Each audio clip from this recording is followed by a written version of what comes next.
Hello everyone, welcome to the exam time. Sir, आज से हम लोग शुरुआत करने जा रहे हैं अपने मिनी मैराथन की, जो कि हमारा अल्टीमेट रिवीजन होने जा रहा है।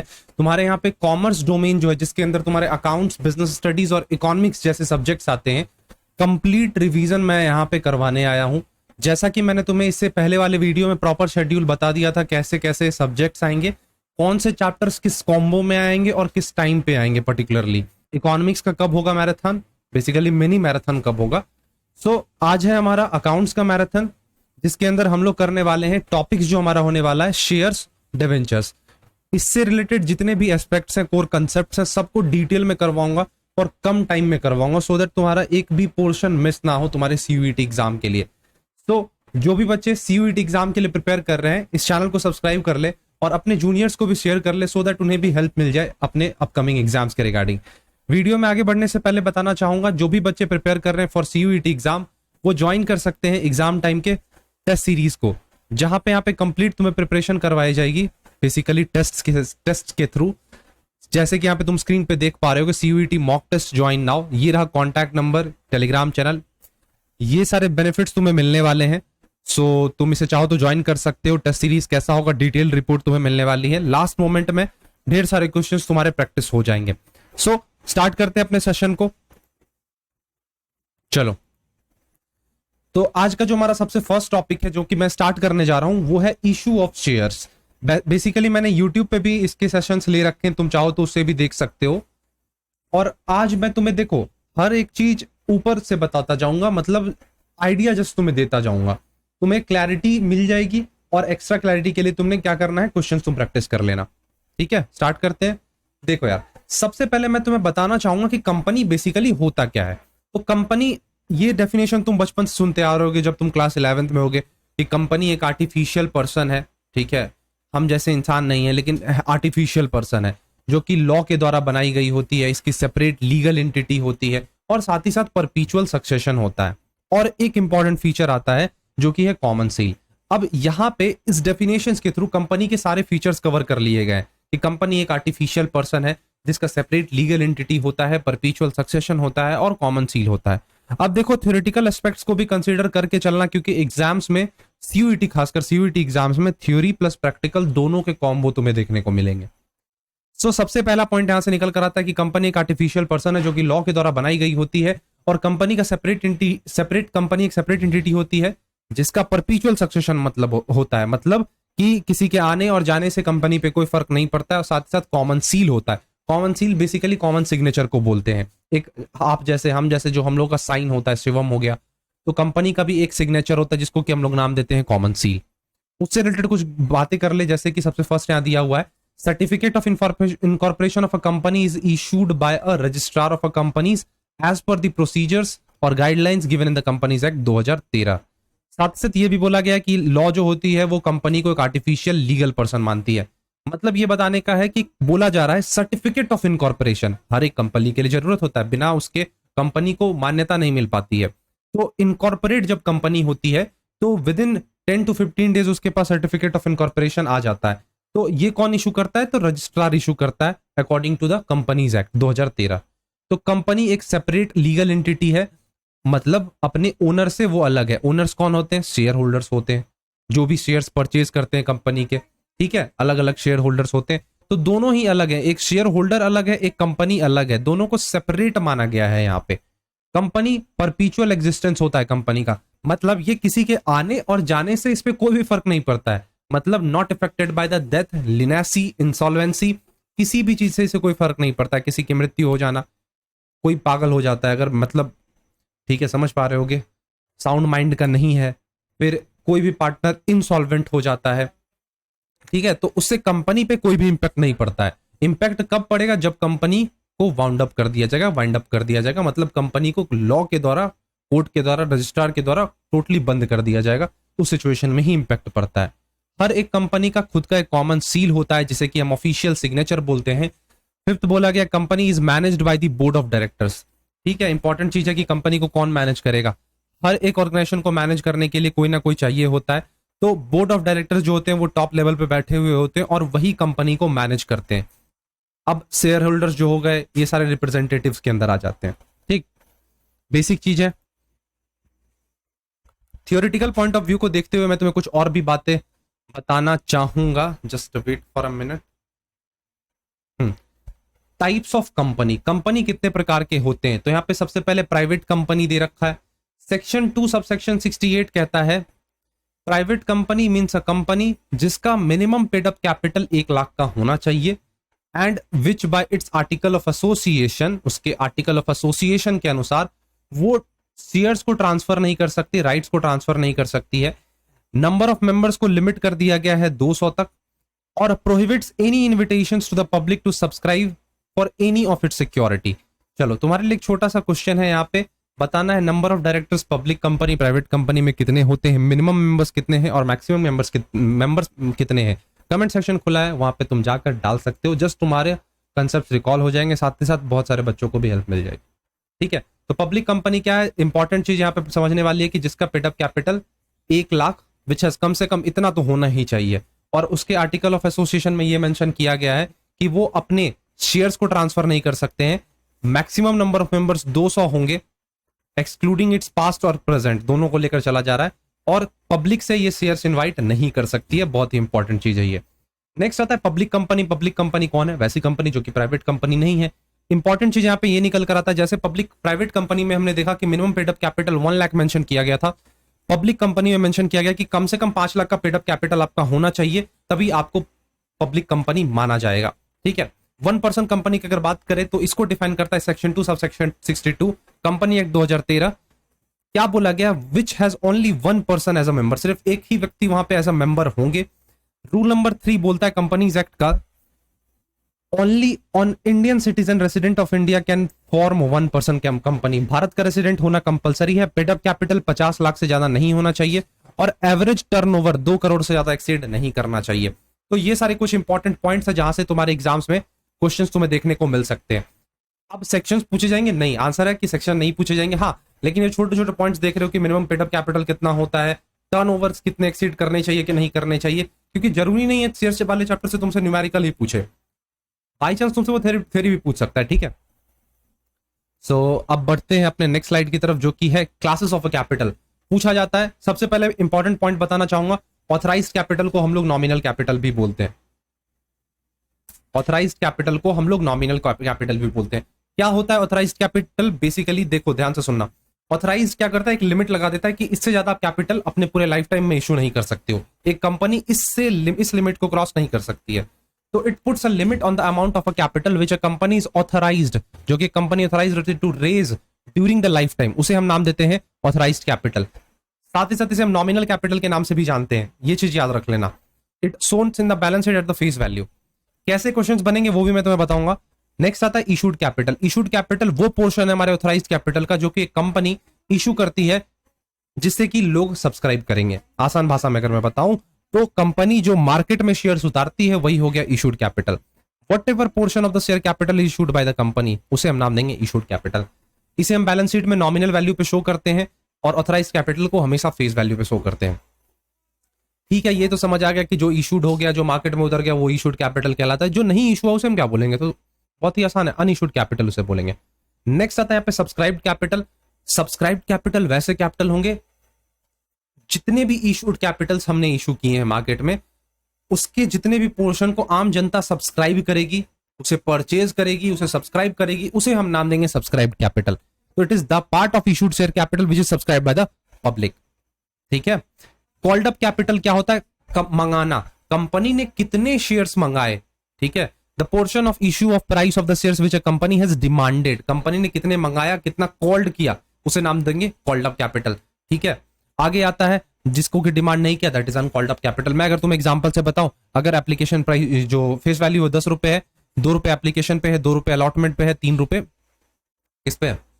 फर्स्ट कॉल पे। तो क्या 2 4 3 7 और 3 रुपए किस पे? फाइनल कॉल पे। अगर कंपनी ने सिर्फ थर्ड कॉल तक, मतलब फर्स्ट कॉल तक, मतलब 3 रुपए तक ही पैसे मंगाए, मतलब ये है 2 + 2 + 3 मतलब 7, तो उसका कॉल्ड अप कैपिटल हो जाएगा 7। अनकॉल्ड कितना हो जाएगा? 3, क्योंकि कंपनी ने तो इसके फाइनल कॉल के तो पैसे मंगाए ही नहीं, तो वो किसके अंदर आ जाएगा? अनइश्यूड कैपिटल के अंदर। क्लियर है ये चीज? नेक्स्ट आता है यहाँ पे paid up share capital. Paid up share capital क्या होता है? ये वो पोर्शन है हमारे कॉल्ड अप कैपिटल का जो कि शेयर होल्डर्स ने पेड अप कर दिया, जिससे कि पैसे दे दिए। ध्यान से सुनना, आसान भाषा में समझा रहा हूं। 10 रुपए है, 2 रुपए, 2 रुपए, 3 रुपए और यहाँ पे 3 रुपए। ये है एप्लीकेशन, ये है अलॉटमेंट, ये है फर्स्ट कॉल, ये है सेकंड कॉल।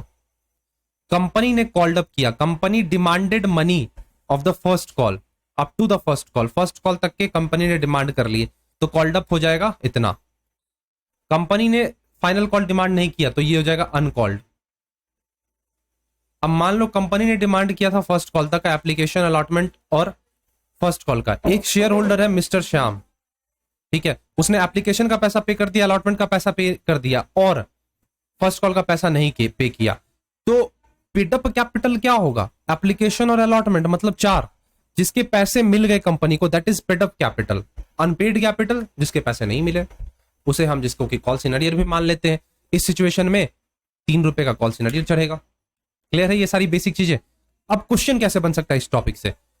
सबसे पहले बेसिक डिट्टो उठा के तुमसे पूछ देगा, लाइन बाय लाइन क्वेश्चंस पूछ सकता है। दूसरा चीज तुमसे ये पूछ सकता है सबसे बड़ा कौन सा होता है, क्या ऑथराइज्ड होता है, क्या इशूड होता है, या सब्सक्राइब्ड, या कॉल्ड अप, या पेड अप, या फिर तुम्हें सीक्वेंस दे सकता है। क्या करेगा?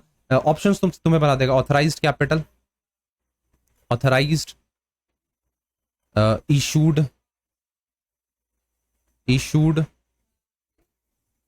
Paid up, called up. Option ये हो गया। ऑप्शन बी हो सकता है ये इशूड, कॉल्ड अप, नॉमिनल और पेड अप। ऐसे ही करके 2 ऑप्शंस और होंगे। सी ऑप्शन अगर मैं तुम्हें बताऊं, nominal, issued, subscribed, called up, paid up. और एक और ऑप्शन तुम ले लो यहां पे, subscribed, called up, paid up और इशूड। तो ऐसे सीक्वेंस हो सकते हैं। तो बताओ क्या होगा आंसर? ऑप्शन सी होना चाहिए आंसर, क्योंकि मैंने तुम्हें बताया ऑथराइज्ड कैपिटल को हम लोग नॉमिनल कैपिटल बोलते हैं। तो authorised capital, issued capital, subscribe कितना हुआ, कॉल्ड अप कितना, क्या कंपनी ने, कितने कंपनी ने पेड हुए। तो ऐसे कुछ तुमसे क्वेश्चन इस टॉपिक से निकल सकते हैं, थ्योरेटिकल पोर्शंस की अगर मैं बात करूं तो। अब बात कर लेते हैं रिजर्व शेयर कैपिटल की। ध्यान से सुनना, बहुत ही आसान चीज, बहुत ही इजी चीज बता रहा हूं। रिजर्व कैपिटल अनकॉल्ड कैपिटल का वो पोर्शन है, अनकॉल्ड, जिसको कि कंपनी ने नहीं मंगाया। अनकॉल्ड कैपिटल का वो पोर्शन है जो कंपनी नहीं मंगाती है, और मंगाती है तो सिर्फ इमरजेंसी सिचुएशन में, या फिर हम बोल सकते हैं वाइंडिंग अप के केस में, वाइंडिंग अप के केस में। तो reserve capital is the portion of uncalled capital which company demands only in the situation of winding up. ठीक है, खत्म। अब यहां पे रिजर्व कैपिटल और कैपिटल रिजर्व के बीच डिफरेंस दे रखा है, इसे एक बार कंसीडर कर लेना। नेक्स्ट बात करते हैं issue of shares for cash. Direct फटाफट मैं कवर करवाता हूं तुम्हारे ये चीज। और वीडियो में आगे बढ़ने से पहले बताना चाहूंगा, जो भी बच्चे चैनल पे नए हैं चैनल को सब्सक्राइब करें और दोस्तों के साथ शेयर करें इस सेशन को। तुम्हें और किस सेशन पे वीडियोस चाहिए कमेंट सेक्शन में बताना जरूर। Issue of shares for cash means issued by a company against the amount received by a cheque और अ बैंकिंग इंस्ट्रूमेंट। अब यहाँ पे शेयर्स पार पे भी इशू हो सकते हैं, प्रीमियम पे भी इशू हो सकते हैं, ये सारी चीजें तो पता है। क्या शेयर्स डिस्काउंट पे इशू हो सकते हैं? तो आंसर इज नो। डिस्काउंट पे कंपनी कभी भी शेयर इशू नहीं कर सकती है। एक एक्सेप्शन है, वो भी मैं तुम्हें बता दूंगा क्या एक्सेप्शन है।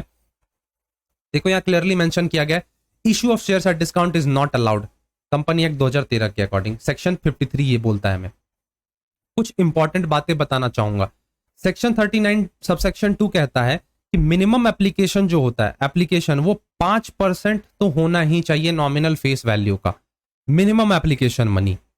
ठीक है, द वैल्यू ऑफ शेयर्स और such percentage of amounts as may be prescribed by securities. साथ ही साथ ये बोला है सबसे भी prescribe that application money should not less than the 25% of the issue price. अब कंफ्यूज मत करना, यहां पे क्या बात की गई है? Minimum application money, minimum application money 5%, ठीक है, should be 5% of the nominal face value. Face value अगर 10%, 10 रुपया है, तो कम से कम कितना होना चाहिए? 10 का 5% कितना होगा? 0.5। तो कम से कम तुम्हारा जो एप्लीकेशन मनी होगा इतना होना चाहिए। ज्यादा तुम रखो लेकिन कम से कम इतना तो तुमको रखना ही होगा। आगे बोलता है SEBI prescribes that application money should not less than the 25%। Application money जो आएगा, पैसा आएगा इशू प्राइस का, जितना तुमने इशू किया वो 25% से कम नहीं होना चाहिए, प्रिस्क्राइब करता है। नेक्स्ट है according to section 24 of the companies act 2013 matter related to the issue and transfer of securities will be administered by the SEBI and not by the company law board. तो इंपॉर्टेंट चीज है theory point of view से कि shares को issue करना, shares को transfer करना, ये सारी चीजें किसके जुरिस्डिक्शन में आता है? तो सेबी के जुरिस्डिक्शन में आता है, ना कि कंपनी लॉ बोर्ड के। एक और यहाँ पे गाइडलाइंस दिया गया है, minimum subscription to be received in an issue sale not less than the 90%। अगर कंपनी ने 1 लाख शेयर्स इशू किए हैं तो कंपनी को 90% इसका आना चाहिए, तभी वो फर्दर प्रोसेस के लिए जा सकती है। अगर नहीं आता है सब्सक्रिप्शन 90% का, तो उस सिचुएशन में कंपनी को सारे पैसे रिफंड करने होंगे एप्लीकेंट्स को within the 15 days of the closure of issue. मतलब 15 दिन के अंदर सारे पैसे वापस करने होते हैं। अगर मान लो कंपनी को 80% ही पैसे आते हैं, तो उस सिचुएशन में कंपनी आगे के फर्दर प्रोसेस नहीं कर सकती, allotment, first call and final call. उस सिचुएशन में कंपनी को सारे पैसे रिटर्न करने होंगे एप्लीकेंट्स को। ये चीज इंपॉर्टेंट था। आगे क्या बोला जा रहा है? एक्स पर section 53 of the company act 2013 company can not issue share at discount. ठीक है, कंपनी कभी भी शेयर्स डिस्काउंट पे नहीं इशू कर सकती है। एक इसका छोटा सा एक्सेप्शन है जो कि है स्वेट इक्विटी शेयर्स। तुमने नाम सुना होगा, आई होप तुम्हें थोड़ी बहुत इंफॉर्मेशन इसके बारे में तो होगी ही। स्वेट इक्विटी शेयर्स क्या होता है? स्वेट इक्विटी शेयर्स, ये शेयर्स वैसे शेयर्स हैं जो कि कंपनी अपने एग्जिस्टिंग एम्प्लॉइज, एग्जिस्टिंग डायरेक्टर्स के लिए इशू करती है एट अ डिस्काउंट। ठीक है, और इसके अलावा कोई भी अगर शेयर डिस्काउंट पे इशू किया जा रहा है तो समझ लो वो वॉइड है, उसे लीगल तुम नहीं मान सकते हो। When shares issued at premium, premium amount को हम लोग एक सेपरेट अकाउंट में डालते हैं जिसको नाम दिया जाता है सिक्योरिटीज प्रीमियम अकाउंट।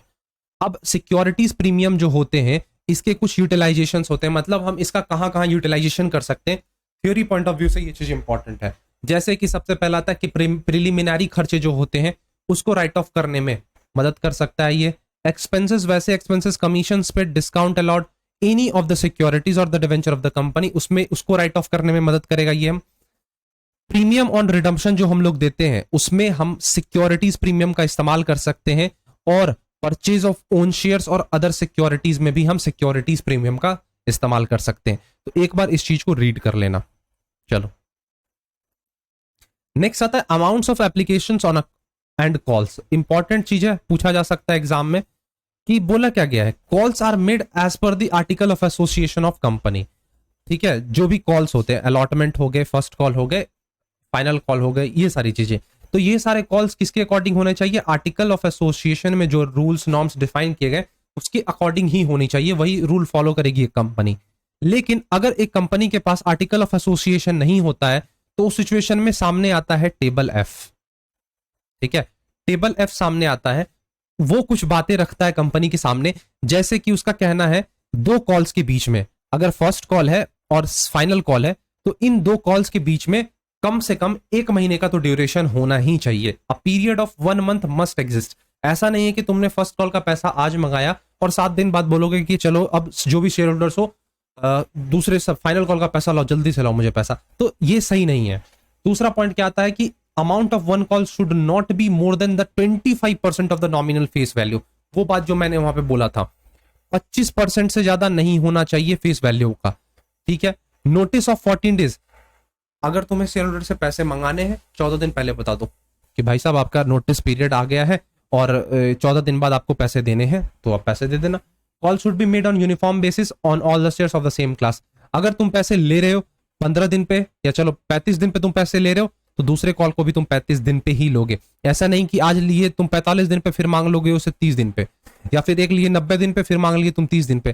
तो एक यूनिफॉर्मिटी होनी चाहिए, यूनिफॉर्म बेसिस पे हर एक शेयर्स को मंगाना है कंपनी को। तो ये सारे छोटे छोटे बातें हैं जो कि तुमसे पूछे जा सकते हैं। अब मैं जस्ट तुम्हें ओवरव्यू देने वाला हूं जर्नल एंट्रीज के। कैसे जर्नल एंट्री होता है तुमने पढ़ रखा ही होगा क्लास 12th में।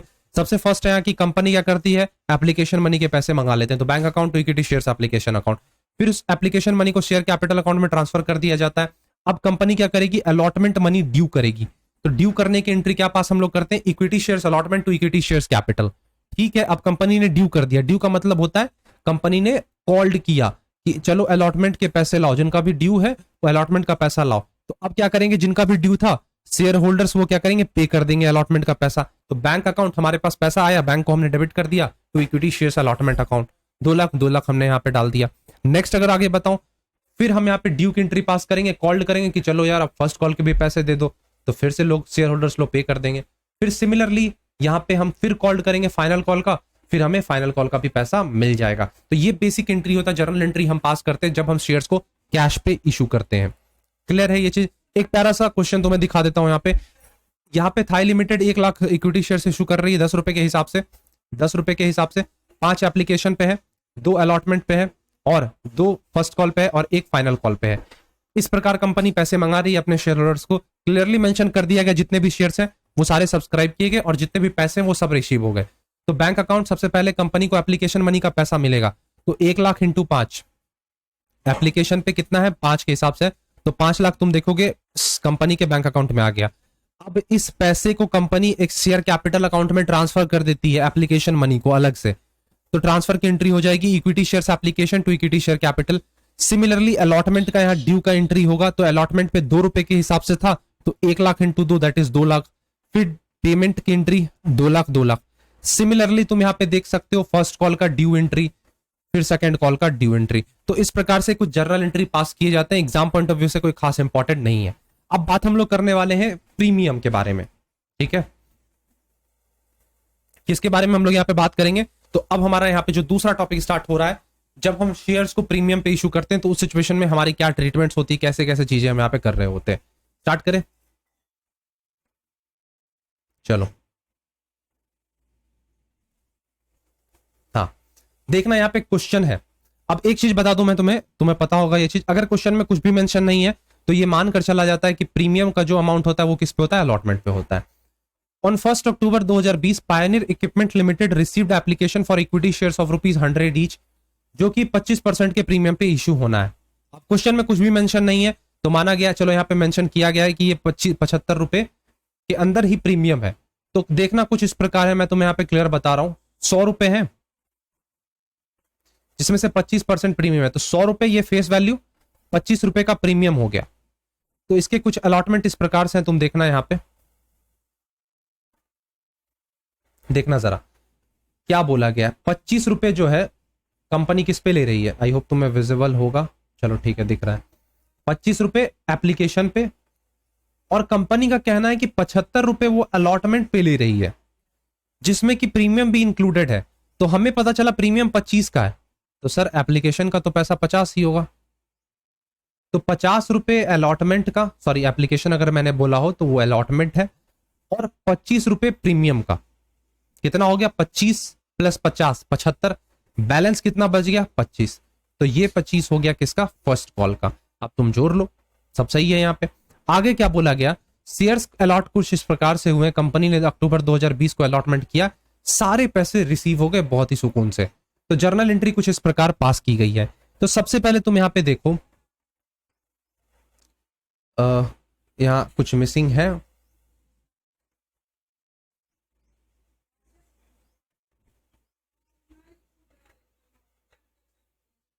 एक मिनट।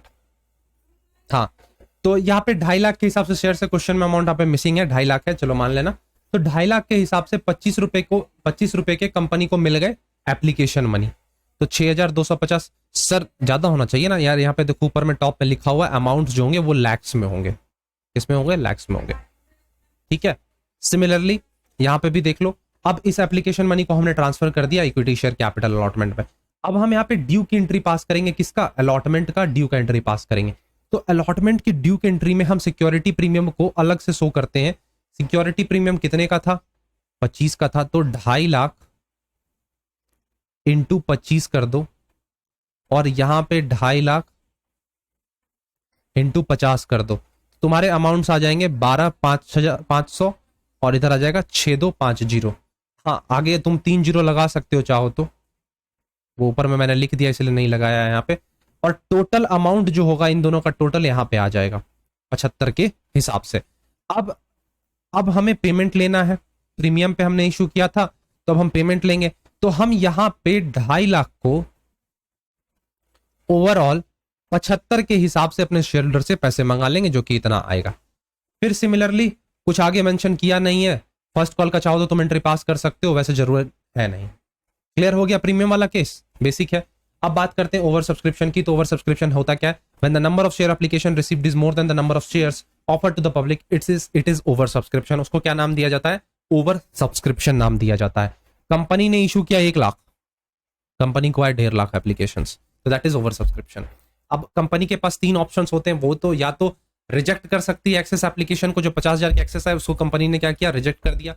या प्रोरेटा अलॉटमेंट कर सकती है, या पार्शियली रिफंड कर सकती है अदर एप्लीकेशंस को। ठीक है, समझे? स्टार्ट करें इसको।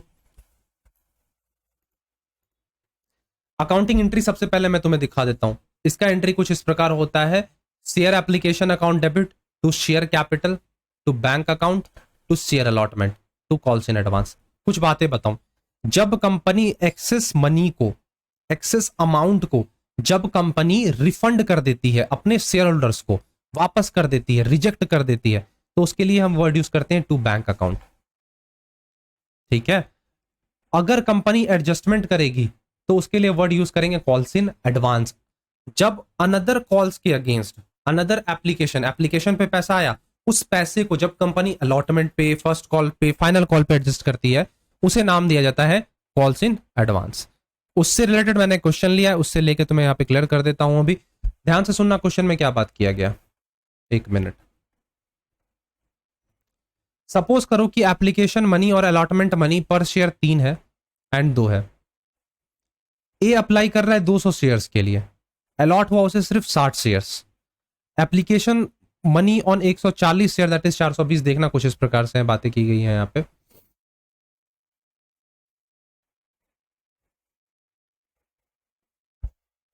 देखना क्या बोला गया है। ए जो है, ए अप्लाई कर रहा है 200 शेयर्स के लिए, लेकिन उसे मिला सिर्फ कितना? 60 शेयर। एप्लीकेशन मनी पे कितना है? कितना है एप्लीकेशन मनी पे?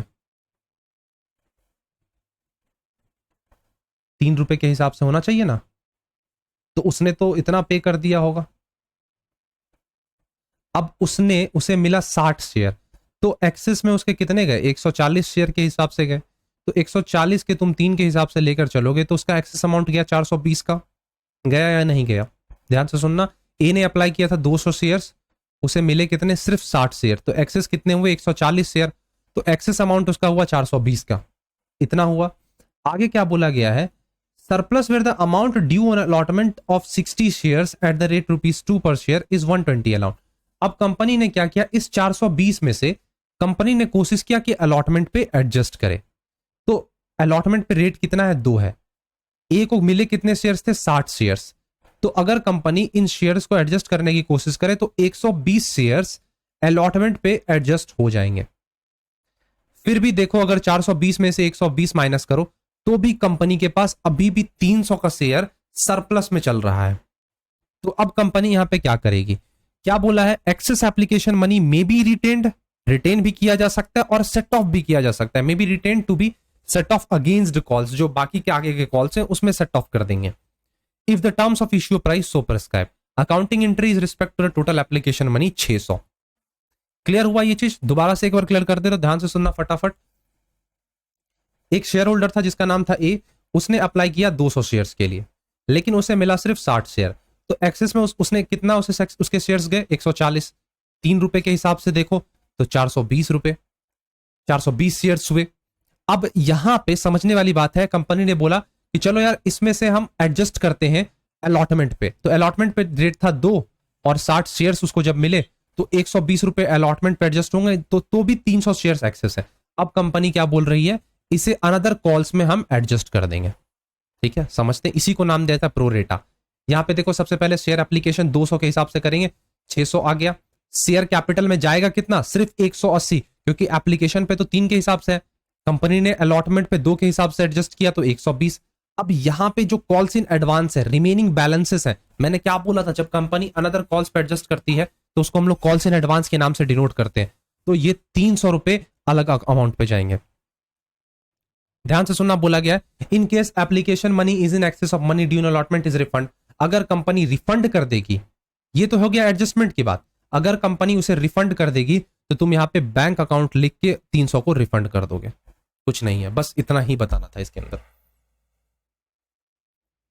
चलो, दो एस्पेक्ट यहां बता दूं, calls in arrear and calls in advance के बारे में। कॉल्स इन अरियर बेसिकली होता क्या, जब कंपनी अपने शेयर होल्डर से पैसे मंगाती है, कॉल्ड करती है, तो कुछ शेयर होल्डर्स होते हैं पैसे नहीं देते हैं, मतलब पैसे देने को तैयार नहीं होते, कुछ भी रीजंस उसके पीछे हो सकते हैं। तो उस सिचुएशन में उसे नाम दिया जाता है कॉल्स इन अरियर, कि उसने पैसा नहीं दिया। तो उस सिचुएशन में कंपनी के आर्टिकल ऑफ एसोसिएशन के अकॉर्डिंग देखा जाए तो एओए कहता है कि 10% का इंटरेस्ट चार्ज कर लो, सबसे 10% का इंटरेस्ट चार्ज कर लो। कॉल्स इन एडवांस क्या कहता है, ठीक है, जिसने तुम्हें एक्सेस पैसा दे दिया है तुम उसे 12% का इंटरेस्ट दोगे, 12% पर एनम का इंटरेस्ट दोगे। तो ये बहुत इंपॉर्टेंट चीज यहां पे निकल कर आ रहा है, 10% calls in arrear, calls in advance पे 12% का। ठीक है, चलो अब समझते हैं कुछ और बातें, धीरे धीरे चैप्टर को कंप्लीट की तरफ लेके जाएंगे, जल्द ही खत्म करने वाले हैं इसे हम लोग। जस्ट एक मिनट। चलो, calculation of amount due but not received on allotment. Amount due हुआ, कंपनी ने कॉल किया लेकिन पैसा नहीं मिला, किसके केस में, प्रोरेटा के केस में। समझते हैं सबसे पहले, when the shares are allotted on a pro rata basis and one or some shareholders of pro rata category may not pay the allotment money, then it is necessary to compute the amount due but not received on allotment। तो उस situation में हमें यह calculate करना होगा कि कितना amount due है और नहीं मिला है। तो सबसे पहले उसके लिए हमें कैलकुलेट करना होता है नंबर ऑफ शेयर्स अप्लाइड और number of shares allotted. Important चीजें, फॉर्मूलाज भी पूछे जा सकते हैं तुमसे। तो अगर क्वेश्चन में शेयर अलॉटेड गिवन है, दो चीज होंगी यहां पे, अगर क्वेश्चन में शेयर अलॉटेड गिवन है और अगर शेयर अप्लाइड है तो दोनों के लिए अलग ट्रीटमेंट। शेयर अलॉटेड गिवन है तो इसके लिए फॉर्मूला लेना है टोटल शेयर कितना उसने अप्लाई किया था, टोटल शेयर अप्लाइड कितना था अपॉन में टोटल शेयर अलॉट कितना हुआ, टोटल शेयर अलॉट कितना हुआ into number of shares allotted. ध्यान से सुनना, यहां टोटल वर्ड है और यहां नंबर वर्ड है, तो ध्यान से एक बार रिपीट करो। अलॉटेड अगर क्वेश्चन में दिया हुआ है, गिवन है, तो उस सिचुएशन में क्या फॉर्मूला होगा, फॉर्मूला होगा उस सिचुएशन में टोटल शेयर्स अप्लाइड अपॉन में total shares allotted into number of shares allotted. ठीक है, अगर क्वेश्चन में नंबर ऑफ शेयर्स अप्लाइड दिया हुआ है तो टोटल शेयर्स अलॉटेड अपॉन में total shares applied into number of shares applied, ये फॉर्मूला अप्लाई हो जाएगा। तो इसे लर्न कर लेना एक बार। अब यहां पे उसी पे क्वेश्चन दिया हुआ है, उसे समझते हैं। ध्यान से सुनना क्या बोला गया है क्वेश्चन में। क्वेश्चन यहां पे कह रहा है एक्स लिमिटेड यहां पे 50,000 शेयर्स इशू कर रहे हैं 100 के, ठीक है, and company received applications for shares, the amount is payable as, कुछ इस प्रकार कंपनी को पैसे आए हैं। कंपनी ने यहां पे 3 कैटेगरी बना रखी है, ए बी एंड सी। ध्यान से सुनना, 3 कैटेगरी कंपनी ने बना दिया। 30,000 जो शेयर्स अप्लाई किए थे उनको 30,000 शेयर्स दे दिया फुल टू फुल। जिसने 50,000 अप्लाई किए उसको कंपनी ने 20,000 शेयर्स दे दिया, और तीसरी कैटेगरी को पूरी तरह से उसने रिफंड कर दिया, निल कर दिया, रिजेक्ट कर दिया। यहां पे प्रो रेटा अलॉटमेंट हुआ है बेसिकली, ठीक है। देखना तब आगे क्या बोला जा रहा है। मोहन जो है वो कैटेगरी बी से बिलोंग करता है। मोहन किससे बिलोंग करता है, कैटेगरी बी से। उसको 1500 शेयर्स अलॉट हुए। कितने शेयर्स अलॉट हुए, 1500 शेयर्स अलॉट हुए। तो अब यहां पे बात हुई है अलॉटमेंट की, तो इसका फॉर्मूला क्या था, number of shares applied. Apply कितना किया था उसने, नंबर ऑफ शेयर्स अप्लाइड। तो कैटेगरी बी से बिलोंग करता है तो उसके टोटल नंबर ऑफ शेयर्स होंगे 50,000। टोटल अलॉट कितने हुए, 20,000। टोटल वर्ड बार बार मैं रिपीट कर रहा हूं, multiplied by number of shares allotted. इतना तुम्हें करना है। सॉल्व करो फटाफट, कैंसल आउट यहां से कर दो, अगर चाहो तो तुम इसे कर दो 750। अब तुम 750 मल्टीप्लाइड बाय 5 जब करोगे तुम्हारा निकल कर अमाउंट आ जाएगा, ये रहा, किधर गया, 3350 शेयर्स तुम्हारे निकल कर आ जाएंगे, 3750 शेयर्स। अब उसने अप्लाई किया था 3750 शेयर के लिए, उसे अलॉट हुए 1500 शेयर। तो यहां पे एक्सेस हुआ ना, इस चीज की बात हो रही है। स्टार्ट करें। पहला बोला है allotment money due but not paid calculate करो, और दूसरा amount receive by the company on allotment. अब एक चीज बता दूं, मोहन जो कैटेगरी बी से बिलोंग करता था उसको 1500 शेयर्स अलॉट हुए और उसने अलॉटमेंट का पैसा पे नहीं किया, तो यहां पे कॉल सिनेरियर बनेगा। अब देखते हैं, चलो। तो अप्लाइड शेयर्स मैंने तुम्हें यहां पे निकालना सिखा दिया।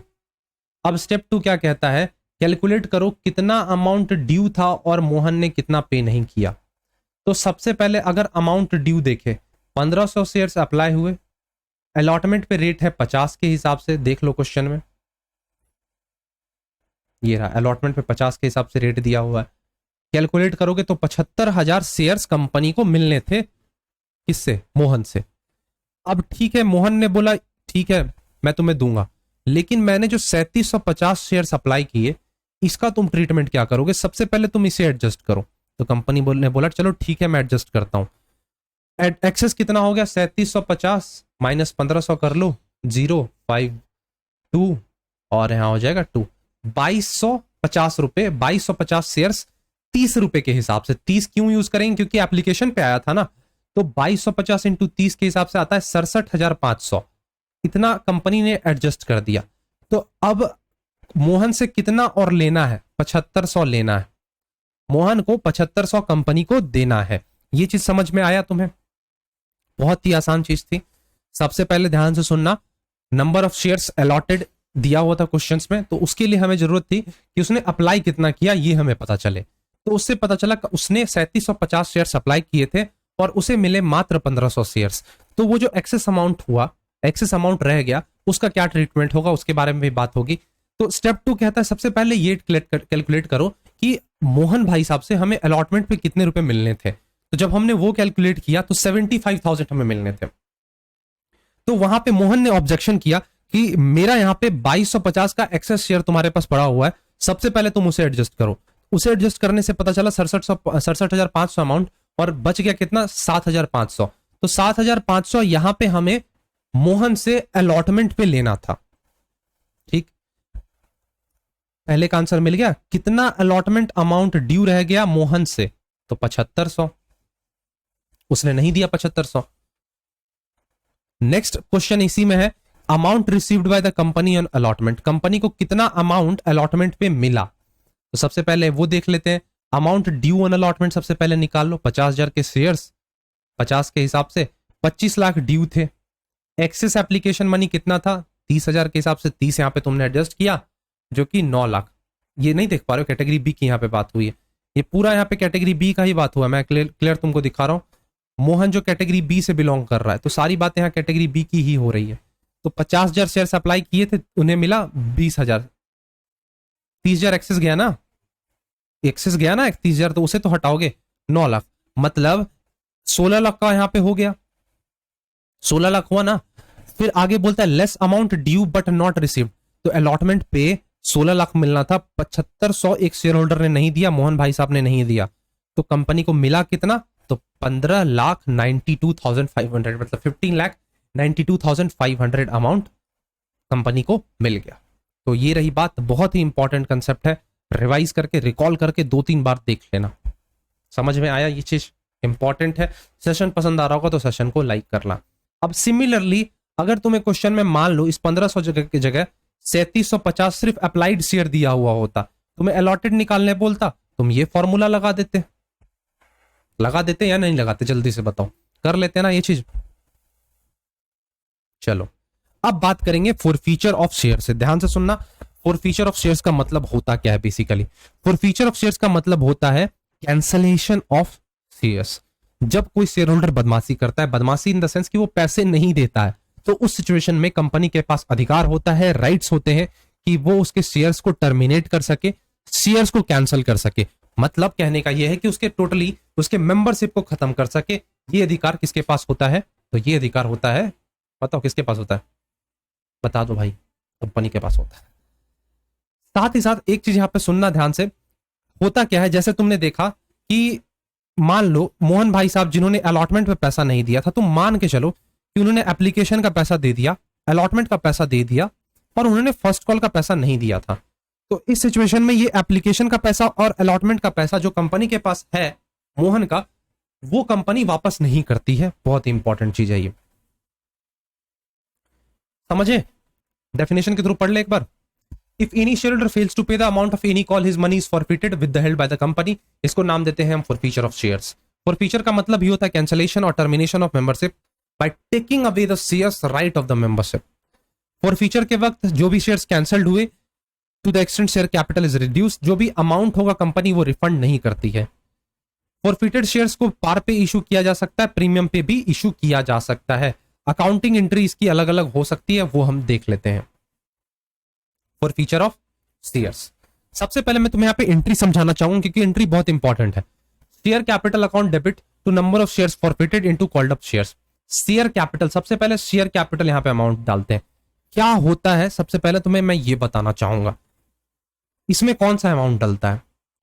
यहां पे देखो कॉल्ड अप वैल्यू पर दिया हुआ है, सिर्फ कॉल्ड अप फेस वैल्यू भी तुम चाहो तो कर सकते हो। Called up face value, only called up face value.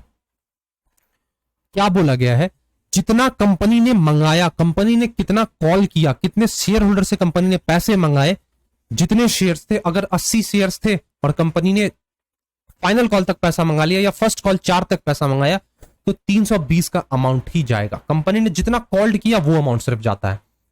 Forfeited shares में कौन सा अमाउंट जाएगा, जो अमाउंट रिसीव हो गया कंपनी को। मान के चलो कुछ इस प्रकार से दिए गए हैं, 10 रुपए है, 2 allotment, sorry 2 allot application, 3 allotment, 2 first call और 3 फाइनल कॉल।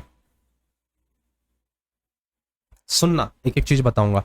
शेयर्स मान लो 80 शेयर्स थे जो कि फॉरफिट होने थे, कैंसल होने थे। अब एप्लीकेशन पे कंपनी ने क्या किया, कंपनी ने फर्स्ट कॉल तक कॉल्ड किया था, फर्स्ट कॉल तक कॉल्ड किया था। तो कंपनी ने कॉल्ड कितना किया, एप्लीकेशन का भी किया, अलॉटमेंट का भी कॉल किया, फाइनल का भी, सॉरी फर्स्ट का भी कॉल किया। तो 80 shares into 2 + 3 + 2 that is 7, 80 into 7 560 shares. 560 का अमाउंट किस में चला जाएगा, शेयर कैपिटल में। ये चीज समझ आया। फॉरफिटेड शेयर्स में वो अमाउंट जाता है जो कि कंपनी को एक्चुअल में रिसीव हुआ है। सुनना कैसे, मान लो एक शेयर होल्डर्स थे मिस्टर राहुल, मिस्टर राहुल, उन्होंने क्या किया, कंपनी ने कॉल्ड किया फर्स्ट कॉल तक, उन्होंने एप्लीकेशन का पैसा पे किया, अलॉटमेंट का पे किया, फर्स्ट कॉल का पैसा पे नहीं किया। तो हमें कितने पैसे मिले, सबसे पहले ये बताओ। तो 80 शेयर्स थे सर, एप्लीकेशन का पैसा मिला 2, अलॉटमेंट का पैसा मिला 3, तो 3 2 5 दैट इज 400 शेयर सर हमें मिल गए। तो ये जो 400 का अमाउंट है ये किस में जाएगा, फॉरफिटेड शेयर्स अकाउंट में। अब यहां पे एक चीज समझो कि मिस्टर राहुल ने किसका पैसा नहीं दिया था, तो सर मिस्टर राहुल ने फर्स्ट कॉल का पैसा नहीं दिया था। तो 80 शेयर्स के हिसाब से 2 इंटू कर दो दैट इज 160। अब ये अमाउंट किस में जाएगा, शेयर फर्स्ट कॉल में। अगर अलॉटमेंट पे कोई ड्यू रहा होता तो अलॉटमेंट पे, सेकंड कॉल पे कोई ड्यू रहा होता तो शेयर सेकंड कॉल में। इकट्ठे लिखना चाहो तो तीनों को सम करो, यहां पे लिख दो 2 कॉल्स इन अरियर। अब मुझे बताओ सबसे पहले तुम्हें ये एंट्री क्लियर हुई या नहीं हुई कि किस अकाउंट में कौन सा अमाउंट ट्रांसफर करेंगे। इंपॉर्टेंट चीज है, बहुत इंपॉर्टेंट चीज है। अब यहां पे क्वेश्चन दिया गया है, क्वेश्चन से समझेंगे पूरे फॉरफीचर को। XYZ लिमिटेड ने 5000 इक्विटी शेयर्स इशू किए 10 रुपए के हिसाब से। पेबल कुछ इस प्रकार से, मैं समझा रहा हूं तुम्हें। 2 एप्लीकेशन, 3 अलॉटमेंट पे है और फर्स्ट कॉल पे भी 3 है और 2 कितने किस पे है, फाइनल कॉल पे। कैटरीना को 40 शेयर्स अलॉट किए गए थे, ठीक है। क्या बोला जा रहा है, सबसे पहले तुम नेसेसरी एंट्रीज पास कर दो फॉरफीचर की, इतना काम कर लो, फॉरफीचर का एंट्री पास कर दो, ठीक है हमने कर लिया। अब यहां पे तुम्हें 2 केसेस देखने को मिल रहे हैं। केस 1 कहता है कैटरीना डिड नॉट पे अलॉटमेंट मनी और उसके शेयर्स को फॉरफीट कर दिया गया। कैटरीना डिड नॉट पे शेयर्स, किसके शेयर्स, अलॉटमेंट मनी। तो अलॉटमेंट मनी यहां इसका पैसा पे नहीं किया, इसके शेयर्स को हम क्या करेंगे, फॉरफीट करेंगे। तो एंट्री देखे इसकी, देखो जरा। केस 1 का एंट्री कुछ इस प्रकार है। कंपनी ने मंगाया कितने तक, जब शेयर्स यहां फॉरफीट हो रहे हैं, अलॉटमेंट का पैसा दिया ही नहीं। तुम सोच करते हो क्या फर्स्ट कॉल का वो पैसा देगी, नहीं देगी। तो इट मींस यहां तक के ही कॉल्ड अप हुए होंगे। तो 80 इंटू 5 किया हमने, इक्विटी शेयर कैपिटल अकाउंट में 200 डाल दिया। कंपनी ने इतना कॉल्ड किया, कंपनी को मिला कितना पैसा, सिर्फ एप्लीकेशन का मिला, that means 80 into 2 that is, एक मिनट 80 में काउंट कर रहा हूं, 80 नहीं होगा, that is 40 into 2 that is 40 into 3, मैं बार बार यहाँ पे एरर कर दे रहा हूँ। 40 इंटू 3 123 किस पे, एप्लीकेशन मनी पे। फॉरफिटेड शेयर्स, एक मिनट रुको दोबारा से बता रहा हूँ। 80 शेयर्स थे, ठीक है। अलॉटमेंट का पैसा उसने नहीं दिया, कंपनी ने कॉल्ड कितना किया था, तो सॉरी मैं बार बार एरर कर रहा हूं, एक मिनट जस्ट रुको।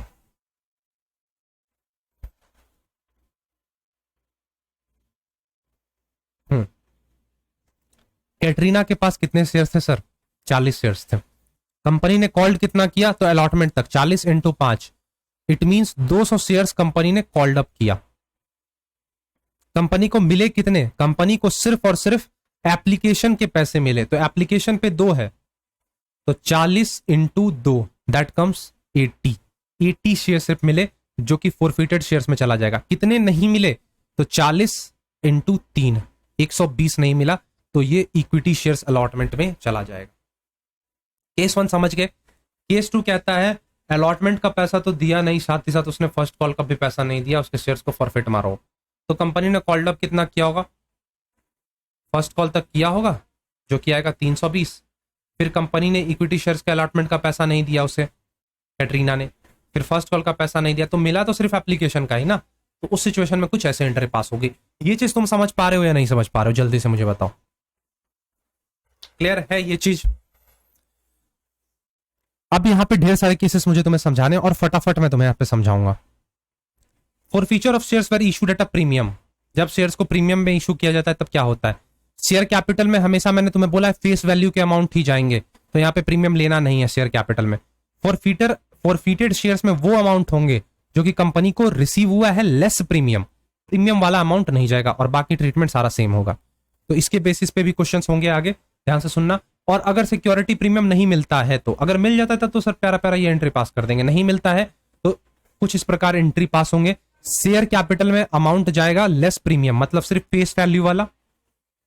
एक अलग से अकाउंट ओपन करेंगे सिक्योरिटी प्रीमियम रिजर्व के नाम से, और इसमें प्रीमियम अमाउंट डालेंगे जो कि कंपनी ने कॉल्ड किया और उसे नहीं मिला। फॉरफिटेड शेयर्स में वो अमाउंट डालेंगे जो कि कंपनी को रिसीव हो गया, सिर्फ और सिर्फ फेस वैल्यू का, प्रीमियम को लेस कर देंगे, और बाकी ट्रीटमेंट सेम। क्लियर? उसके बेसिस पे क्वेश्चन समझते हैं। मैं देखो तुम्हें हर एक कंसेप्ट डिटेल में और क्वेश्चंस के साथ समझा रहा हूं, जैसा कि तुम एग्जाम में फंसो ना कहीं पे।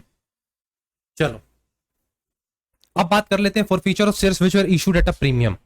जब शेयर्स को, फॉरफिटेड शेयर्स को प्रीमियम पे इशू किया जाता है, फॉरफिटेड शेयर्स, जो शेयर्स कैंसिल हुए वो प्रीमियम पे इशू हुए थे, उस सिचुएशन में क्या होती है यहाँ पे देखना।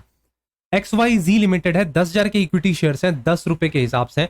पेबल कुछ इस प्रकार है, प्रीमियम उसमें 2 का है, ध्यान रखना, प्रीमियम 2 का है। पेबल कुछ इस प्रकार है, 4 रुपए एप्लीकेशन मनी पे है, अलॉटमेंट पे 5 है, लेकिन क्वेश्चन मेंशन किया कि 3 का प्रीमियम भी है सर, सॉरी 2 का प्रीमियम भी है, तो सर यहाँ पे 3 होगा, बाहर में 2 होगा, और फर्स्ट एंड फाइनल कॉल पे 3 पर शेयर है। ये हो गया कुछ इस प्रकार, ये चीज समझ आ गया।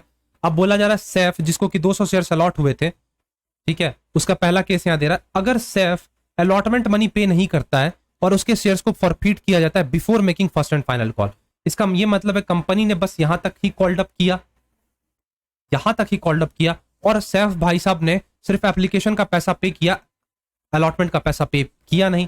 तो सबसे पहले एंट्री क्या पास करेंगे सर? एंट्री होती है शेयर कैपिटल अकाउंट डेबिट,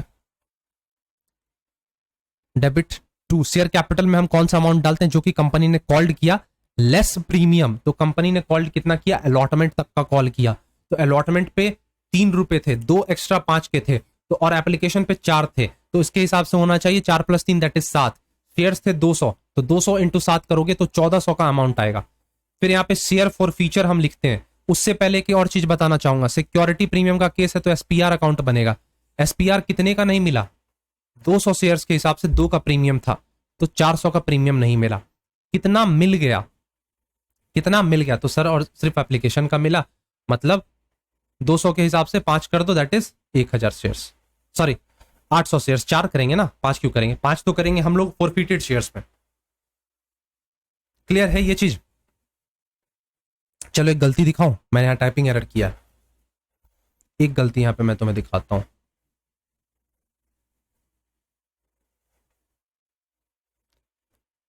एक मिनट,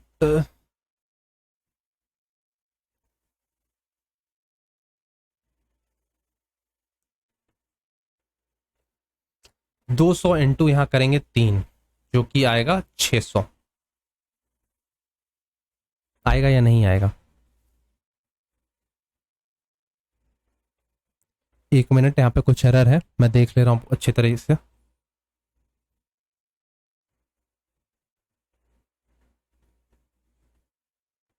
नहीं नहीं, सारे कुछ चीजें सही है, सही है, सब कुछ सही है यहाँ पे। मैंने फॉर फीचर वाला सोच लिया था। ठीक है, ये चीज समझ आ गया। Share capital, security premium, shares allotment और शेयर फॉरफिटेड शेयर्स, क्लियर है ये चीज। नेक्स्ट, अगर सैफ अलॉटमेंट मनी पे नहीं करता है, साथ ही साथ वो फर्स्ट एंड फाइनल कॉल का भी पैसा नहीं पे करता है, तो इस सिचुएशन में company first and final call का भी कॉल्ड अप कर रही होगी। तो शेयर कैपिटल में कौन सा अमाउंट डाल दोगे? 200 इंटू 10, दैट इज 2000। प्रीमियम सिर्फ और सिर्फ अलॉटमेंट पे था तो 400 यहां आ जाएगा। फॉरफिटेड शेयर्स, कंपनी को सिर्फ एप्लीकेशन का पैसा मिला जो कि 800 था, शेयर अलॉटमेंट का 1000 नहीं मिला और फाइनल कॉल का 600 नहीं मिला, तो ये एंट्री हो जाएगी। अगर सैफ ने फर्स्ट एंड फाइनल कॉल का सिर्फ पैसा नहीं पे किया, तो मतलब कंपनी को प्रीमियम का भी पैसा मिला होगा, तो शेयर कैपिटल में टोटली कॉल्ड अप जाएगा 2000 के हिसाब से। Share first and final call में 600 का जाएगा कि 600 का पैसा नहीं मिला, 600 नहीं मिला 200 के हिसाब से। अब फॉरफिटेड शेयर्स में 200 इंटू 7 डाल देंगे। कंपनी को एप्लीकेशन का पैसा मिल गया और अलॉटमेंट का 3 रुपया मिल गया। प्रीमियम यहां पे हम नहीं लेंगे क्योंकि ये चीज मैंने तुम्हें बताया, फॉरफिटेड शेयर्स में अमाउंट जो रिसीव हुए हैं लेस प्रीमियम हम लेते हैं, तो ये चीजें कुछ इस प्रकार से हो जाएंगी। अब मैं तुम्हें समझाने वाला हूं री इशू ऑफ फॉरफिटेड शेयर्स। क्या करने वाले हैं अब हम लोग? री इशू ऑफ फॉरफिटेड शेयर, री issue of forfeited shares. Start करें। री इशू बेसिकली होता क्या, ध्यान से सुनना। जब कंपनी किसी के शेयर्स को कैंसिल कर देती है, जस्ट एक मिनट रुकना।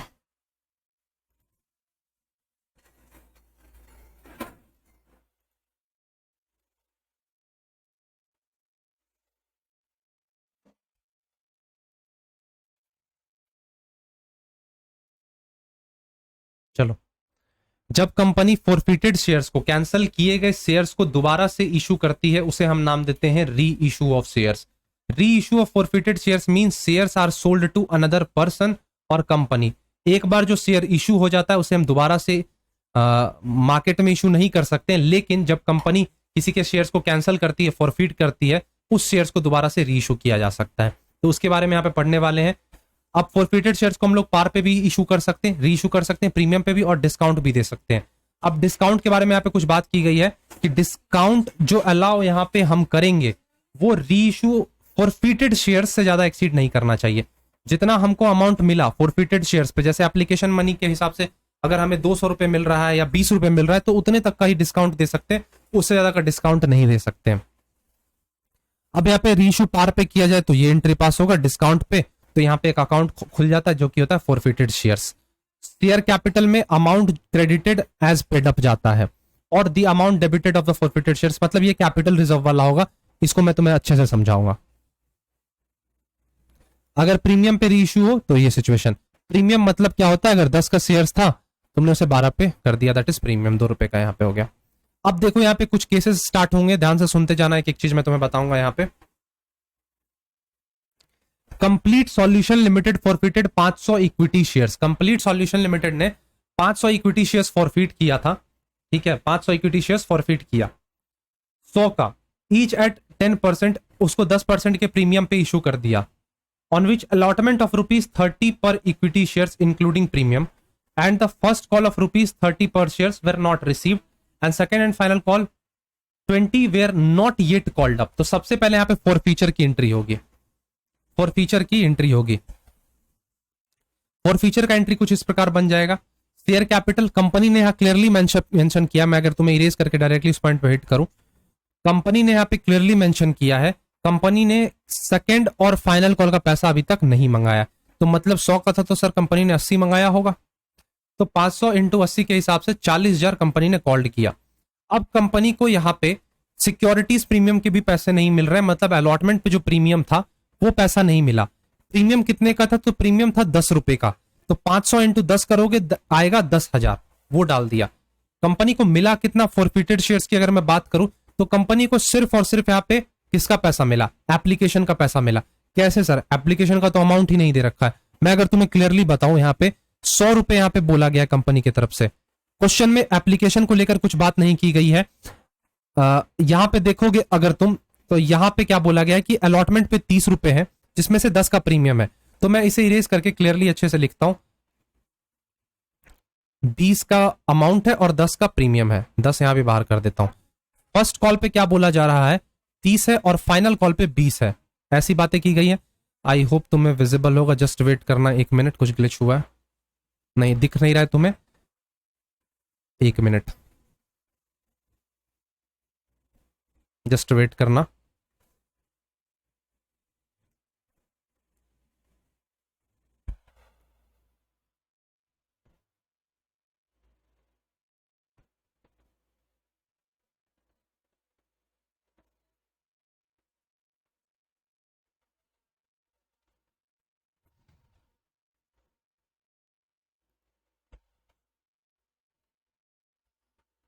Just 1 minute.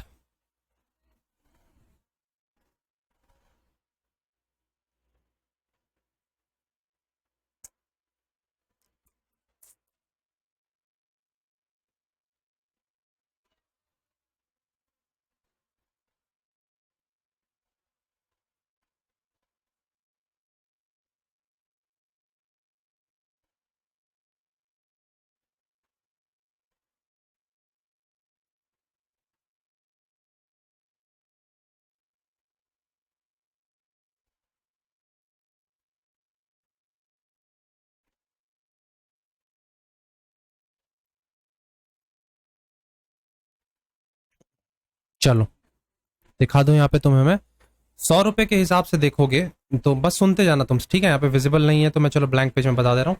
100 रुपए का था, बोला गया 10% का प्रीमियम है, मतलब 10 रुपए का प्रीमियम होगा।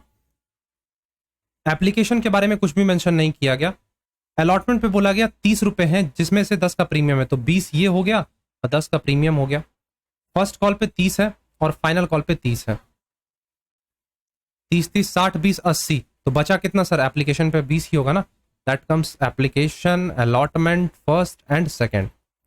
अब कंपनी ने कॉल्ड किया है कहां तक, यहां तक का, देख लो यहाँ पे आ जाएगा 80 के हिसाब से। तो कंपनी को मिला सिर्फ और सिर्फ एप्लीकेशन का पैसा, तो 500 इंटू 30 करोगे 15,000।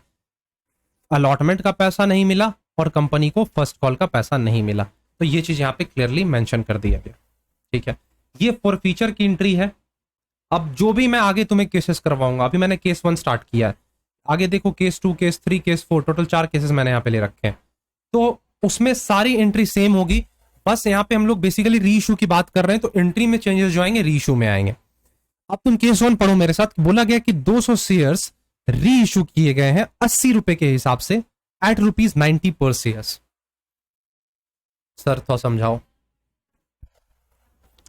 200 शेयर्स 80 के हिसाब से इशू किए गए, जो कि 80 के थे, ध्यान से सुनना।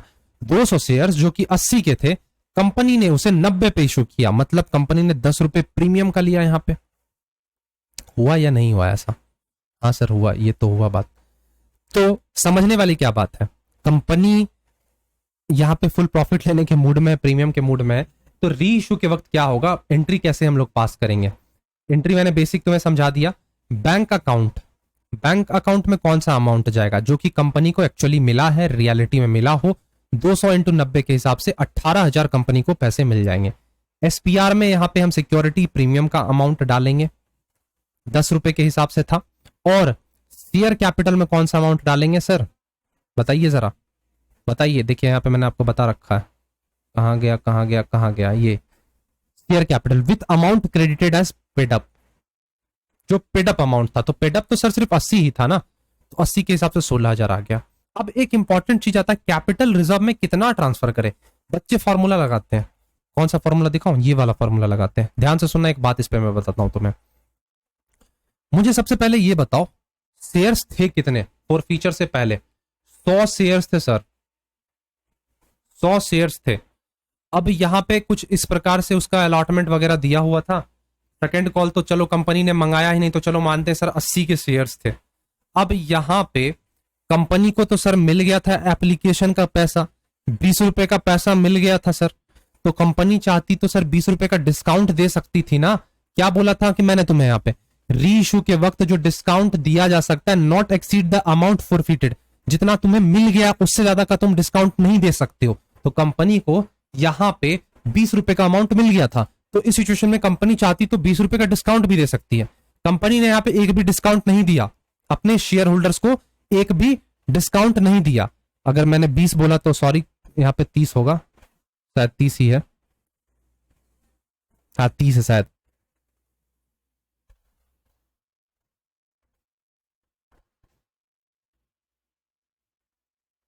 तीस है। अगर यहाँ पे मैंने कुछ गलत लिख दिया है तो यहाँ पे 20 होगा, 30 20 50 20 70, यहाँ पे 30 है। तो 30 रुपए यहाँ पे कंपनी चाहती तो डिस्काउंट दे देती, नहीं दी, उसने टोटल पैसे अपने पॉकेट में रख लिए, तो कंपनी का क्या हो गया, प्रॉफिट हो गया। और जब कंपनी का प्रॉफिट होता है उसे हम ट्रांसफर करते हैं कैपिटल रिजर्व अकाउंट में। तो कंपनी को यहाँ पे टोटली 30 रुपए का प्रॉफिट हुआ, 30 के हिसाब से कर लो 200 शेयर का, जो कि आएगा 6000। तो कंपनी को 6000 का प्रॉफिट हुआ, कंपनी ने इसे डायरेक्टली कैपिटल रिजर्व में ट्रांसफर कर दिया। कोई फॉर्मूला लगाने की नीड यहां पे हमें नहीं हुई। ये चीज तुम्हें क्लियर है? क्लियर है या नहीं क्लियर है? अब दूसरा केस देखना मेरे साथ तुम। केस 2 कहता है 200 शेयर्स को रीइश्यू करना था 80 पे, मतलब जो कि 80 के थे, कंपनी ने सॉलिड 80 का लिया। कंपनी ने इस वक्त प्रीमियम नहीं मांगा, ठीक है, जस्ट 1 मिनट रुकना, 1 मिनट।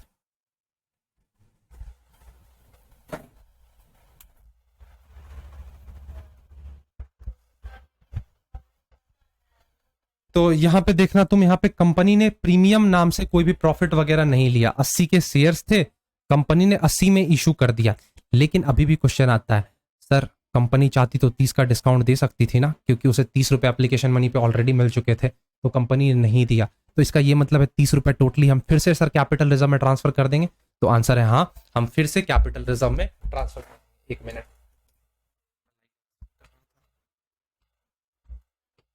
ये चीज समझ आया तुम्हें? बेसिक कंसेप्ट है कैपिटल रिजर्व में, तुम्हें कोई टेंशन लेने की नीड नहीं होगी यहाँ पे। और चाहो तुम कंफर्टेबल रहते हो तो फॉर्मूला भी अप्लाई कर लेना वो वाला। आगे आता है केस 3। 200 शेयर्स जो रीइश्यू होने थे 80 के जो थे, कंपनी ने अब यहाँ पे 70 पे इशू कर दिया है। तो यहाँ पे समझने वाली क्या बात है, कंपनी ने 10 रुपए का यहाँ पे डिस्काउंट दिया है। कंपनी ने क्या किया है, 10 रुपए का यहाँ पे डिस्काउंट दिया है। तो अगर तुम देखो 80 के शेयर्स थे, कंपनी चाहती तो 30 का 30 डिस्काउंट दे सकती थी, लेकिन कंपनी ने सिर्फ 10 का डिस्काउंट दिया। मतलब कंपनी अभी भी 20 रुपए रख रही है अपने पास। अगर मैं तुम्हें इसे इरेज करके दिखाऊं तो कंपनी अभी भी 20 रुपए का प्रॉफिट मार्जिन अपने पास रख रही है। तो 200 इंटू 20 अगर करो, जो कि आएगा 4000 रुपया। कितना आएगा? 4000 रुपया। कंपनी सॉलिड अपने कैपिटल रिजर्व में वो ट्रांसफर कर देगी। देख रहे हो कितना इजी चीज है? बस तुम इतना सोचो, कंपनी ने एप्लीकेशन जब फॉरफिट किया होगा तो उसे कितना पैसा मिला था, जो कि हम लोग फॉरफिटेड शेयर्स में ट्रांसफर करते थे। वो पैसा कंपनी एज अ डिस्काउंट चाहे तो इस्तेमाल कर सकती है, लेकिन कंपनी ने इस्तेमाल नहीं किया। फुल उसकी प्रॉफिट हुई वो अमाउंट, तो जो भी फॉरफिटेड अमाउंट में जो भी प्रॉफिट निकलती है उसे हम ट्रांसफर करते हैं कैपिटल रिजर्व में। तो यहां पे भी सेम सिचुएशन। अच्छा, एक चीज मैं तुमसे पूछना चाहूंगा, कंपनी मैक्सिमम कितने का डिस्काउंट दे सकती है? 30 का दे सकती है, दे सकती है ना? तो इस सिचुएशन में कंपनी चाहे तो 50 पे भी सर शेयर इशू कर सकते हैं, बिल्कुल री इशू 50 पे भी कर सकते हैं 80 को। क्या कंपनी 40 पे इशू कर सकती है? द आंसर इज नो, क्योंकि कंपनी को सिर्फ और सिर्फ डिस्काउंट 30 तक ही अलाउड है। 30 तक अलाउड है, तो 80 में से 30 जाएगा, 50 बचेगा। आप 40 पे नहीं ले जा सकते उसको। डिस्काउंट वही एक्सटेंट तक हम ले जा सकते हैं जितने तक हमको एप्लीकेशन पे ऑलरेडी मिल चुका है। तो ये चीज तुम्हें समझ आ रहा है? फॉर फीचर का एंट्री सब में सेम होगा। मेन क्या है, ये री इशू वाला मैं तुम्हें समझाना चाह रहा हूं। समझ पा रहे हो ये चीज? अब देखना यहां पे 2000, यहां पे क्या है सर, फॉरफिटेड शेयर्स में 2000 क्या आपने डाला है? जो डिस्काउंट होता है उसे हम फॉरफिटेड शेयर्स के अकाउंट के नाम से डालते हैं। यहाँ 2000 हम पुटअप कर देंगे, एंट्री में बताया था मैंने। चलो अब देखते हैं यहाँ पे 50 रुपए के हिसाब से 200 शेयर्स थे, 80 पे इशू कर सकते थे, लेकिन कंपनी ने डिस्काउंट दिया, 30 रुपए का डिस्काउंट दिया और 50 में कंपनी ने इशू किया। तो क्या कंपनी अभी एक भी प्रॉफिट रख रही है? तो द आंसर इज नो।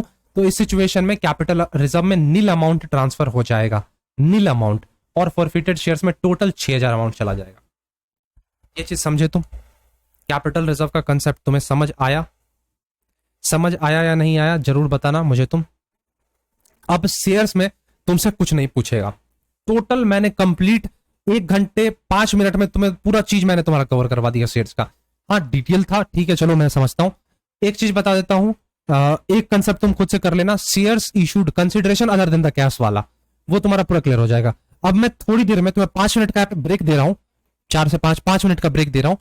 तुम यहाँ पे क्या करो कि जो भी करना है, फ्रेश हो लो, चाय वाय पी लो। अब उसके हार्डली 15 से 20 मिनट लूंगा, डेवेंचर करवा दूंगा। जिसने शेयर समझ लिया उसके लिए डेवेंचर कुछ नहीं है। जस्ट अपना क्लास 12th का बुक उठाना, एक बार डेवेंचर रीड कर लेना, पूरा क्लियर, पूरा क्लियर। उससे ज्यादा कुछ तुम्हारा बचेगा ही नहीं। सो जस्ट मैं तुम्हें 5 मिनट का ब्रेक देता हूं। अभी मैं आया, मिलते हैं 5 मिनट बाद। तब तक के लिए कुछ मजे करके आओ, जाओ।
सो स्टार्ट करते हैं अपने इशू ऑफ डिवेंचर को।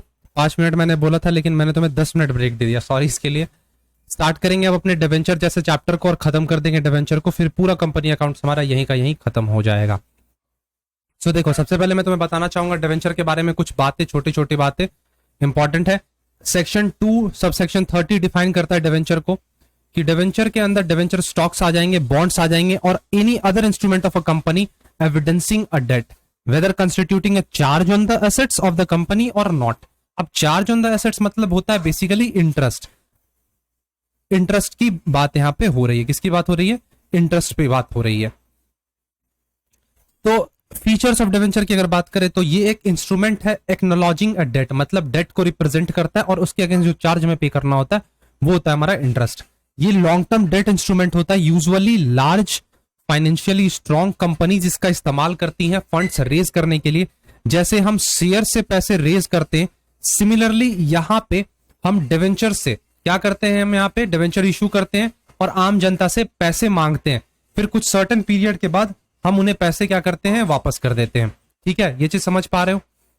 डिवेंचर्स आर अनसेक्योर्ड, ये अनसेक्योर्ड होते हैं, backed by the credit worthiness and the reputation of the company. It is issued under the common seal of the company. और डिवेंचर जो होते हैं वो रिडीमेबल होते हैं after a fixed period during the life time of company.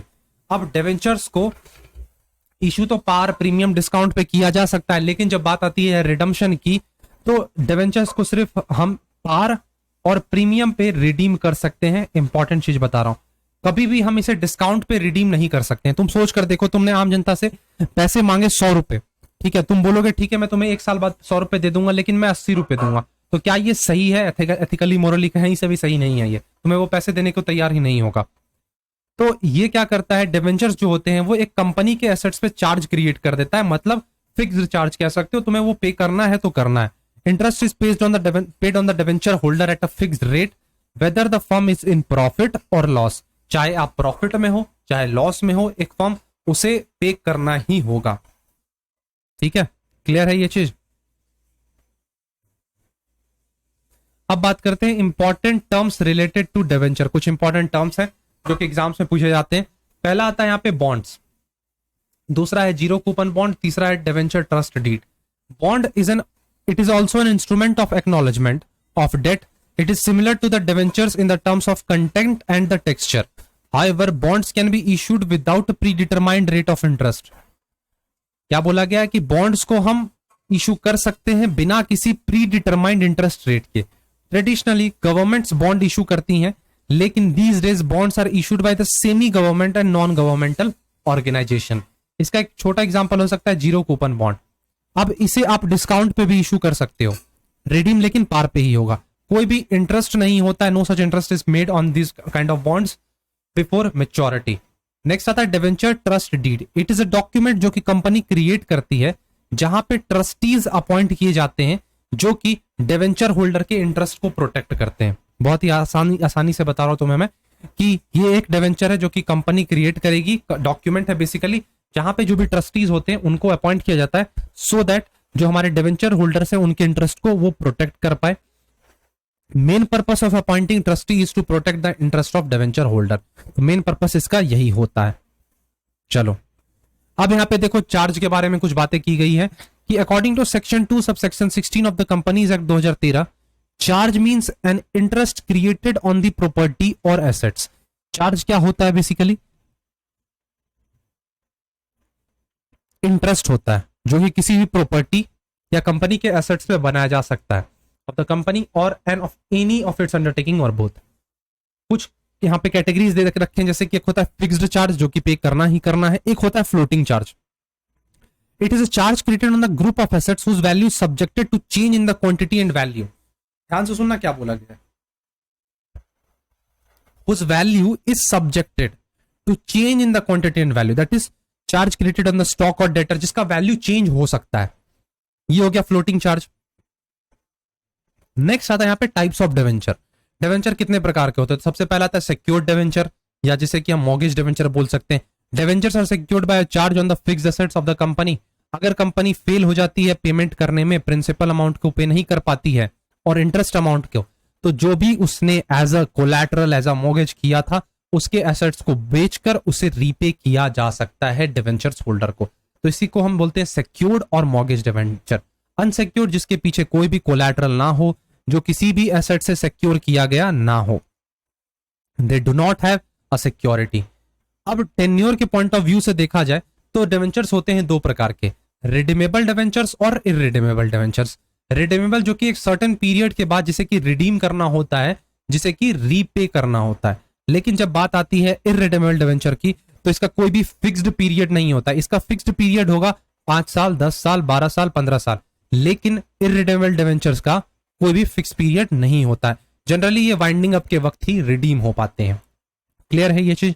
अब बात कर लेते हैं कन्वर्टिबिलिटी के पॉइंट ऑफ व्यू से। तो कन्वर्टिबल डिवेंचर और एक होता है नॉन कन्वर्टिबल डिवेंचर्स।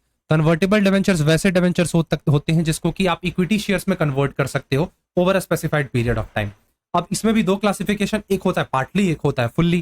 फुल्ली में जो कि टोटली कन्वर्ट हो जाए इक्विटी शेयर्स में, और पार्टली में कुछ एक पोर्शन कन्वर्ट होगा और दूसरा पोर्शन कन्वर्ट नहीं होगा।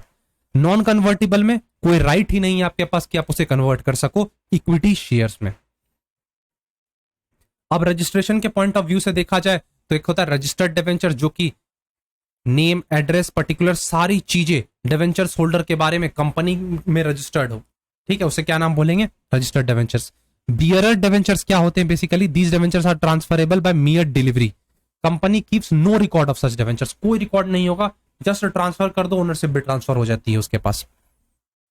अब यहाँ पे और भी कुछ दे रखे हैं, इसको एक बार देख लेना। स्पेसिफिक रेट, जिसको कि कूपन रेट भी बोलते हैं, और जीरो कूपन डिवेंचर्स। ठीक है सर, डिवेंचर्स को हम लोग कहां डिस्क्लोज करते हैं? बैलेंस शीट में। तो ये बता दो। तो इसको हम as a non current liability मानकर चलते हैं, बैलेंस शीट के अंदर इसे हम डालते हैं। ठीक है, when they are due on redemption after 12 months, मतलब 12 महीने के बाद इसकी पेमेंट होती है, नॉन करंट लायबिलिटी। और करंट लायबिलिटी, इसका रिडम्पशन 12 महीने के अंदर हो जाएगा। अब डिवेंचर्स कैश के लिए भी इशू किए जा सकते हैं। Consideration other than the cash हो गया, और also as a collateral securities. ठीक है, और डिवेंचर्स को इशू किया जा सकता है पार पे भी, प्रीमियम पे भी, और डिस्काउंट पे भी। तो ये दो चीज इसको एक बार कंसीडर कर लेना। बेसिक है, शेयर वाली चीजें हैं। डिवेंचर कैश के लिए हो, कंसिडरेशन के लिए हो, कोलैटरल थोड़ा सा अलग हो जाता है। अब यहां पे समझने वाली क्या बात है कि जब हम डिवेंचर को as a collateral security issue करते हैं, a company may issue its debenture in addition to the primary security when it takes loan from the bank or any financial institution. उसे हम नाम देते हैं issue of debenture as a collateral security. अब यहां पे जो लेंडर होता है वो पोजीशन ले सकता है only if company is not able to repay the loan amount and the principal security is exhausted. जैसे कि अगर आपको लोन चाहिए तो यहां पे कंपनी ने कुछ डिवेंचर्स इशू कर दिए एज अ क्या? सिक्योरिटी, एज अ लोन के लिए सिक्योरिटी। तो अगर मान लो कंपनी पे नहीं कर पाती है प्रिंसिपल अमाउंट या इंटरेस्ट अमाउंट, तो उस सिचुएशन में बैंक या कोई भी फाइनेंशियल इंस्टीट्यूशन डिवेंचर को बेचकर अपने पैसे को ले सकती है। तो इसी को नाम दिया जाता है कोलैटरल सिक्योरिटी। अब उसको लेकर यहाँ पे एंट्रीज वगैरह दी गई है, वो सारी चीजें तुमसे एग्जाम्स में पूछे नहीं जाएंगे। हाँ, एक अकाउंट हम लोग प्रिपेयर करते हैं जिसको कि नाम दिया जाता है debenture suspense account. Debenture suspense account को बैलेंस शीट में शो किया जाता है इन डिडक्शन फ्रॉम डिवेंचर्स, और जो भी लोन हमें मिलता है बैंक से उसे हम बैलेंस शीट में लॉन्ग टर्म बोरोइंग्स के अंदर शो करते हैं। Consideration other than the cash वाला ट्रीटमेंट देख लेना, जो शेयर्स वाला है वही सेम चीज यहाँ पे अप्लाई होगा। अगर डेबिट साइड ज्यादा हो जाता है तो हम लोग गुडविल क्रिएट करते हैं, क्रेडिट साइड ज्यादा हो जाता है तो कैपिटल रिजर्व क्रिएट करते हैं। ये देख लो, गुडविल यहाँ पे क्रेडिट। अगर मान लो इस साइड ज्यादा है, इस साइड अगर ज्यादा है तो साइड गुडविल क्रिएट कर दो, अगर ऊपर डेबिट साइड ज्यादा है तो क्या क्रिएट कर दो? कैपिटल रिजर्व क्रिएट कर दो। अब डिवेंचर जैसे चैप्टर से और कुछ इंपॉर्टेंट है नहीं, तुमने सारी बातें प्रैक्टिकली पढ़ रखी है। अब जस्ट मैंने तुम्हें ओवरव्यू दे दिया। काम क्या तुम्हारा होगा, ये सेशन जैसे ही एंड हो जाता है, अब बल्कि एंड ही होने वाला है, तुम क्या करना, जाकर अपने बुक्स उठाना, शेयर्स को एक बार जस्ट ऊपर से ओवरव्यू ले लेना, बस हल्का हल्का देख लेना, फिर डिवेंचर्स को देख लेना, उसके बाद पूरा तुम्हारा शेयर्स डिवेंचर्स कंप्लीट हो जाएगा यहीं पे। इससे ज्यादा कुछ भी तुम्हारे एग्जाम्स में पूछे नहीं जाएंगे। सो एंड करेंगे अपने आज के सेशन को, मिलेंगे अपने नेक्स्ट सेशन में। अगर तुम्हारी कोई भी क्वेरी हो, डाउट हो इसके रिगार्डिंग तो कमेंट सेक्शन में पूछ सकते हो। और अगर तुम टेस्ट सीरीज में जुड़ना चाहते हो तो ये रही सारी डिटेल्स, टेस्ट सीरीज में तुम जुड़ सकते हो। कंप्लीट प्रिपरेशन तुम्हारा यहाँ पे करवाया जाएगा टेस्ट के थ्रू। टेस्ट डोमेन वाइज है, जनरल टेस्ट है, डिटेल्ड रिपोर्ट्स है, आंसर की विथ एक्सप्लेनेशन है, एनटीए के मॉक्स पे बेस्ड है, 35 से भी ज्यादा टेस्ट अवेलेबल है, तो तुम चाहो तो इसे प्रैक्टिस कर सकते हो। साथ ही साथ अगर तुम्हें ज्वाइन होना है तो इस नंबर पे कॉल कर लो, ये है टेलीग्राम चैनल, और डिस्क्रिप्शन में डायरेक्ट परचेज लिंक दिया गया, वहां से भी तुम इसे इनरोल कर सकते हो। तो एंड करते हैं अपने आज के सेशन को, मिलेंगे नेक्स्ट सेशन में, तब तक के लिए thank you, bye bye and take care.